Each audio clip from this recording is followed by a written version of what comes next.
Que o seu dia e a sua semana sejam abençoados. Hoje a gente vai mergulhar num material que toca numa questão, assim, muito presente na vida de muitas comunidades, né? Qual é a real diferença entre um dom espiritual e um talento natural? A nossa fonte é o livro Pneumatologia, de Gutierrez Siqueira.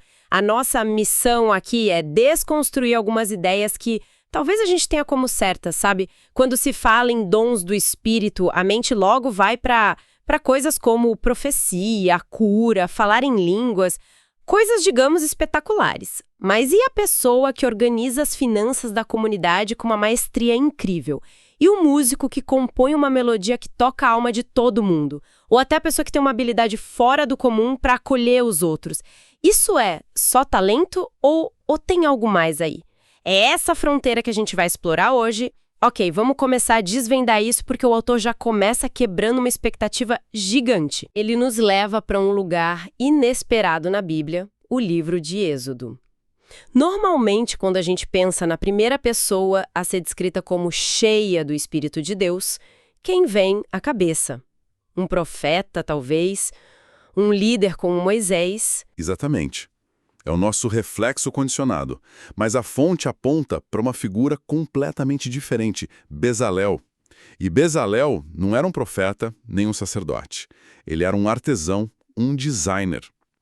O texto bíblico explícito diz que Deus o encheu do Espírito de Deus, dando-lhe destreza, habilidade e plena capacidade artística para projetar e executar os trabalhos em ouro, prata, bronze, para entalhar pedras e madeira, basicamente para cuidar de toda a estética do tabernáculo. Peraí, isso é mais radical do que parece à primeira vista. Quer dizer que a primeira descrição de alguém repleto do Espírito Santo no Antigo Testamento está ligada à arte, à beleza, ao design, não à pregação ou a milagres. Precisamente. E o que é fascinante aqui é a implicação disso. A fonte sugere que essa passagem estabelece um princípio fundamental. A criatividade e a habilidade técnica para criar beleza não são atividades assim meramente seculares ou naturais. Elas podem ser, e neste caso são, uma manifestação direta da capacitação do espírito. A arquitetura de um templo, a composição de uma música, a pintura de um quadro, até o arranjo de flores no altar. Tudo isso pode ser uma expressão de espiritualidade profunda, um dom. Deus não se importa apenas com a doutrina correta, ele se importa com a beleza. Nossa, isso muda tudo. Porque a gente cresceu ouvindo uma divisão muito clara, quase como uma caixinha para cada coisa, né? Talento é o que você tem de nascença, algo que pode ser treinado, aprimorado. Dom é outra coisa, é sobrenatural, concedido pelo Espírito para um fim específico na igreja. A fonte parece dizer que essa divisão talvez seja uma invenção nossa. É exatamente esse ponto que o autor levanta. Ele argumenta que, embora essa separação entre natural e sobrenatural seja didática e até ajude a organizar o pensamento, ela não se sustenta numa leitura mais atenta da Bíblia. A Bíblia mesma não parece tão preocupada em traçar essa linha. E a prova disso começa com a própria palavra talento. Aqui é onde fica realmente interessante. Pois é. A gente usa talento como se fosse um conceito bíblico para habilidade, mas não é. O autor explica que, na parábola de Jesus, a palavra grega talanton se referia a uma unidade monetária, uma medida de peso de grande valor. Era uma fortuna. O significado que a gente usa hoje, de aptidão ou habilidade inata, só surgiu na língua inglesa lá pelo século XVII e se popularizou justamente por causa da influência dessa parábola. Ou seja, nós pegamos uma palavra que significava recurso valioso e a transformamos em sinônimo de habilidade. A Bíblia não usa talento como nós usamos. Ela fala em charismata, que significa literalmente dons da graça. Caramba, então a gente basicamente reinterpretou a parábola com uma lente que não existia na época. Se a Bíblia não usa a palavra talento nesse sentido, o que ela faz? Como ela lida com essas diferentes habilidades? Ela simplesmente as coloca todas juntas, sem criar hierarquias ou categorias de natural versus sobrenatural. A fonte nos direciona para as listas de dons do apóstolo Paulo. Em Romanos 12, por exemplo, Ele lista na mesma sequência: profecia, serviço, ensino, encorajamento, contribuição, que é generosidade, liderança e misericórdia. Veja que ele mistura o que a gente chamaria de sobrenatural, como a profecia, com o que consideraríamos natural, como liderar ou ser generoso. Faz todo sentido.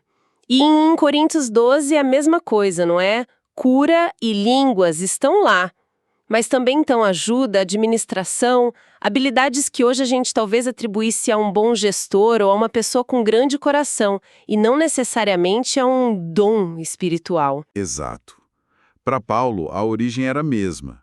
A graça de Deus para a edificação da comunidade. Não havia essa preocupação em separar. O autor ainda menciona que na Bíblia hebraica o conhecimento de botânica de Salomão, ou a habilidade dos músicos do templo, como os filhos de Asaf que profetizavam com harpas, eram vistas como dons divinos. Essa nossa separação moderna é uma grade que a gente impõe ao texto, mas não é algo que brota dele. Certo. Então, se a gente aceita essa ideia de que uma gama enorme de habilidades, da arte à administração, são dons do espírito, o que isso significa na prática para a vida de uma comunidade? Qual é o impacto disso? O impacto é enorme. O autor foca muito no texto de 1 Coríntios 12, onde Paulo, depois de listar os dons, enfatiza: os dons são diversos, mas o Espírito é o mesmo. Essa diversidade, segundo a fonte, é o fundamento do que os teólogos chamam de sacerdócio universal de todos os crentes. Que é a ideia de que todo mundo tem um papel, uma função, e não apenas os pastores ou o clero ordenado.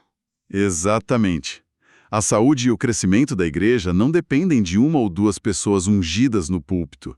Dependem do administrador que mantém as contas em dia, do músico que prepara o louvor, da pessoa que organiza o café, daquele que sabe ouvir e aconselhar. Cada um, usando sua capacitação específica, contribui para o todo. Isso desmonta qualquer tipo de hierarquia espiritual. Não existe dom de primeira e de segunda classe. Diversos, mas a fonte é a mesma. É uma ideia poderosa, porque ao mesmo tempo que valoriza cada indivíduo, ela chama a unidade. Paulo diz que o corpo tem muitas partes, mas é um só corpo. Um dom pode ter mais visibilidade, ser mais público, mas a origem e o propósito são os mesmos para todos: servir a comunidade. E se a gente conectar isso a um quadro maior, a fonte traz uma reflexão teológica muito profunda. Esse equilíbrio na igreja, essa dinâmica de diversidade na unidade, é um reflexo da própria natureza de Deus. A Trindade. 3 pessoas distintas, Pai, Filho e Espírito Santo, mas um só Deus. A diversidade não anula a unidade e a unidade não apaga a diversidade. Uau! Então, a forma como a comunidade funciona, com pessoas diferentes usando habilidades diferentes para um propósito comum, não é só uma questão de boa organização. É para ser um espelho, uma imagem terrena da vida interna do próprio Deus. Isso dá um peso e uma dignidade totalmente diferente para o trabalho de cada um, seja pregando ou limpando o salão. Precisamente. Cada ato de serviço, executado através de uma habilidade concedida por Deus, torna-se um pequeno reflexo da realidade trinitária. Tudo isso faz muito sentido para a igreja hoje. Mas eu me pergunto se o autor considera que todos esses dons, especialmente os mais espetaculares que Paulo menciona, como profecia e línguas, ainda estão por aí. Porque essa é uma área de muito debate, não é? Com certeza. É um dos grandes debates teológicos do último século. E o livro aborda isso diretamente, explicando as 2 principais posições: o cessacionismo e o continuacionismo. Certo. Vamos definir os termos para quem não está familiarizado. De forma simples, continuacionistas acreditam que todos os dons espirituais mencionados no Novo Testamento continuam ativos e disponíveis para a igreja hoje. Cessacionistas, por outro lado, argumentam que alguns dons, especialmente os que eles chamam de dons de sinal, como apóstolos, profetas, línguas e curas milagrosas, cessaram. Eles teriam cessado com a morte do último apóstolo ou com o fechamento do cânon da Bíblia. E qual seria a lógica cessacionista? Porque eles acreditam que esses dons pararam. A lógica cessacionista, em geral, é que esses dons mais espetaculares serviam como um selo de autoridade para os apóstolos. Isso numa época em que o Novo Testamento ainda não estava escrito e compilado. Eles eram um sinal para autenticar a mensagem do Evangelho. Uma vez que a fundação da igreja foi estabelecida e a revelação bíblica foi completada, esses dons fundacionais não seriam mais necessários. Ok, uma lógica bem estruturada. E qual a posição da nossa fonte, do livro de Siqueira? Bontor se posiciona claramente como continuacionista. E ele observa uma tendência interessante, afirmando que hoje a grande maioria dos teólogos evangélicos ao redor do mundo adota alguma forma de continuacionismo. Ele chega a dizer com uma certa ironia que o próprio cessacionismo é que parece cessar. E o argumento central que ele apresenta é muito prático.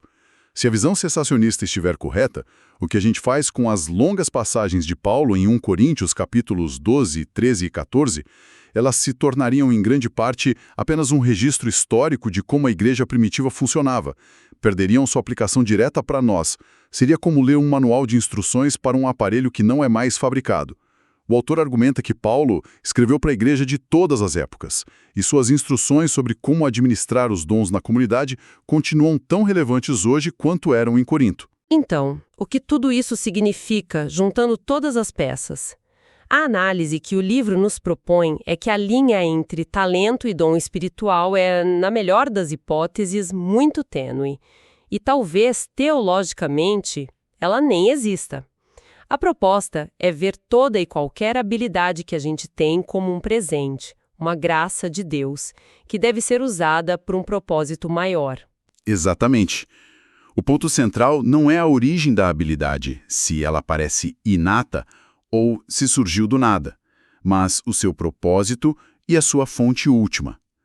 O livro de Tiago diz que toda boa dádiva e todo dom perfeito vem do alto. Nesse sentido, tudo de bom que somos e fazemos vem de Deus. A fonte também reconhece que a Bíblia não é um manual de definições. Ninguém sabe exatamente qual a diferença precisa entre o dom da palavra de sabedoria e da palavra de conhecimento, por exemplo. Existem muitas teorias, mas nenhuma é conclusiva. Mas a falta de uma definição exata não anula o princípio geral. De forma alguma. O princípio permanece. Tudo o que recebemos vem de Deus e, com o presente, vem a responsabilidade. O autor encerra essa discussão com uma citação poderosa de Gregório Magno, um teólogo do século VI, que disse que ninguém pode honestamente afirmar: eu não recebi um talento. Podemos ter recebido 1, 2 ou 5, mas ninguém recebeu 0. E todos nós vamos dar conta do que fizemos com aquilo que nos foi confiado. Isso nos deixa com uma questão importante para refletir, que vai além dos muros da igreja. Se toda a boa dádiva da nossa capacidade de criar arte, a nossa habilidade de organizar uma planilha, da generosidade com o nosso dinheiro, a paciência para ouvir um amigo, é, em sua essência, uma capacitação espiritual, como isso muda a nossa perspectiva sobre nossas próprias habilidades e responsabilidades no dia a dia, no trabalho, em casa, na sociedade? Em nossa próxima análise, continuaremos a explorar outras facetas deste mesmo livro, Pneumatologia, de Gutierre Siqueira. Que Deus abençoe a todos